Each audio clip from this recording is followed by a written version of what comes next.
All right, Chris Broussard is back with us again. I mean, is Broussard, is he right? Is LeBron James right?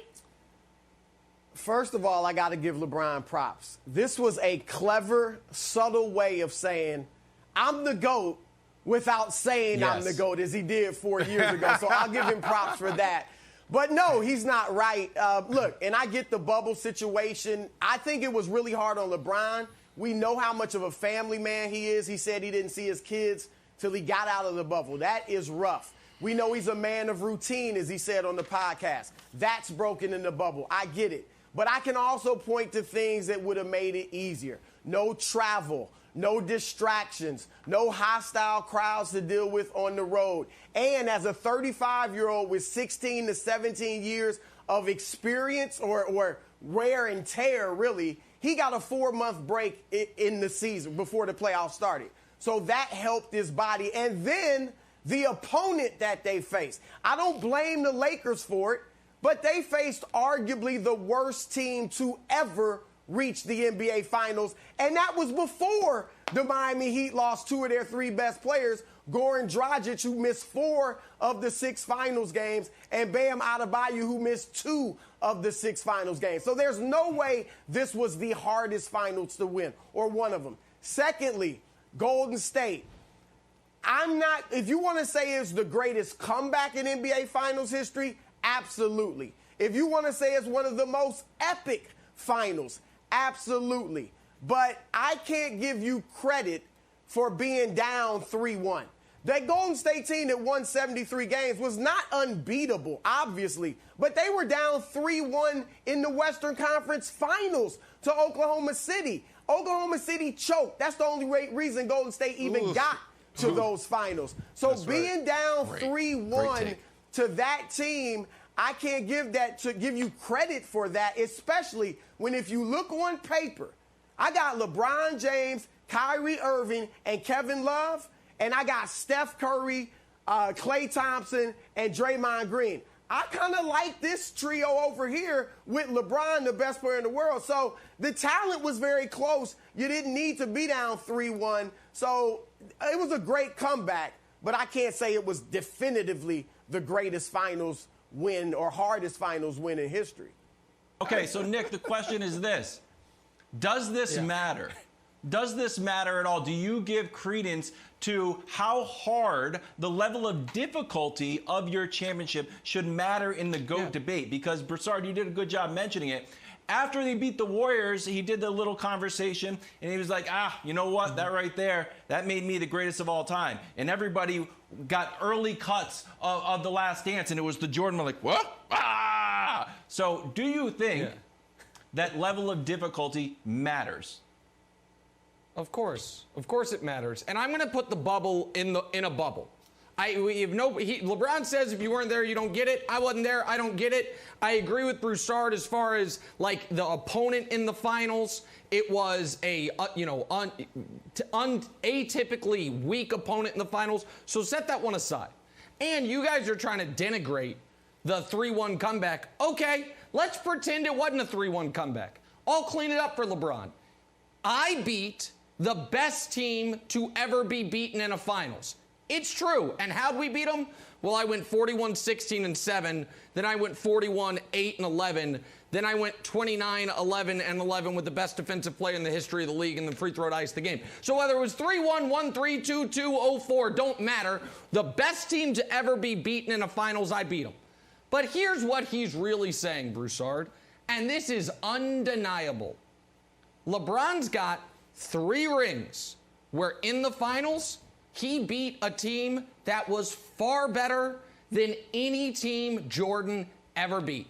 Best team Jordan ever beat in the finals is 96 Sonics. It's a really, really, really good team. Don't hold a candle to the Thunder with KD, Russ, and Harden. Don't hold a candle to the 4 Hall of Famer San Antonio Spurs, and certainly don't hold a candle to a team that evidently was just ripe for the picking, the 73-9 Warriors with a unanimous league MVP as the defending champions. And if we want to take it further, Broussard, if you look at the 16 LeBron and MJ finals appearances, and we ranked all of the opponents, the 7 hardest belong to LeBron James. That's the point he's making, and he's right about it. So 3-1, not 3-1, bubble, no bubble. Throw that title out. He didn't need it. He was already the GOAT. But that is, I think even Chris Broussard, who when he's not a Clippers fan is a Michael Jordan fan, would agree with that. The hardest finals opponents are all on LeBron's side of the ledger. I would not agree with that. And I'm also a LeBron James fan, but that is just patently false. Just because the Nick Wright Tears Committee says so doesn't make it true. You just totally, that young Oklahoma City team where Kevin Durant, Russell Westbrook, and James Harden were babies, that team was better than any opponent Jordan beat in the finals. Yes. Are you serious? Yes. No, yes. there's no yes. way. I am serious. You are overlooking the Utah Jazz, who beat great teams in the West to get to the finals. That's not how you measure a team. You don't just say, oh, they got this many Hall of Famers. They got that many Hall of Famers. All right, how about wins? How did they work together? How did the chemistry come together? Those Jazz teams, wins 64 can wins. depend on the weakness of the league at that time. I mean, seriously, look, in San Antonio, Tim Duncan was well past his prime. He was first team All-NBA. San Antonio in the finals. Wrong. Look it up. He was wrong. well past he was his first prime team at that point. He's first team All-NBA. And Kawhi Leonard was He's the top 5 player in the babe. league. Stop it. Correct. Stop. Oh, I agree. Kawhi wasn't that good. Hey, what I about agree. That's a good take. I agree. Kawhi was not that good. All right. By the way, because America demands it, Broussard, I've got something for you. You go ahead. Go ahead. Sorry. Go ahead. Nick, one of the finals that I would say was one of the hardest, if you want to go that route, it was also against LeBron. And that was the 2011 Dallas Mavericks with one great player in his prime, Dirk Nowitzki, beating 3 of the best players in the world, that is 3 correct. future Hall of Famers. That, I mean, so Broussard, I got we something can look for at you. this many ways, I got something brother. for you. But how do you... Hold on, Broussard. I got something for you. The hardest championships ever. Let's show them. We got a top 3. Bronze medalist, the 2011 Mavs. Do you know what the 2011 Mavs had to do? In round 2, they beat the back-to-back champion Lakers. Get out of here. Round 3, they beat Oklahoma City, who evidently KD, Russ, and Harden weren't any good in 2012, so they must not have been good in 2011. I thought they were pretty awesome. Round 3, they beat LeBron, Wade, and Bosh. What's the silver medalist for the hardest championship? I think Broussard covered this one. He was fresh out of college. 1970 New York Knicks. First playoff series, they beat Earl the Pearl Monroe and Wes Unseld. Second playoff series, they beat Kareem, at the time Lou Alcindor. And in the finals, they beat Jerry West, Elgin Baylor, and Wilt Chamberlain. And the hardest championship ever won, on the road the whole time, the 1995 Houston Rockets. You are on the road in Utah in a Game 5. You win it. You're down 3-1, which again, I'm learning doesn't count for anything, to Phoenix and Chuck in round 2. You win it. You come all the way back. It doesn't. David Robinson's the league MVP in the Western Conference Finals. You win that, and then you beat Shaq and Penny in the finals. That is the hardest championships ever run.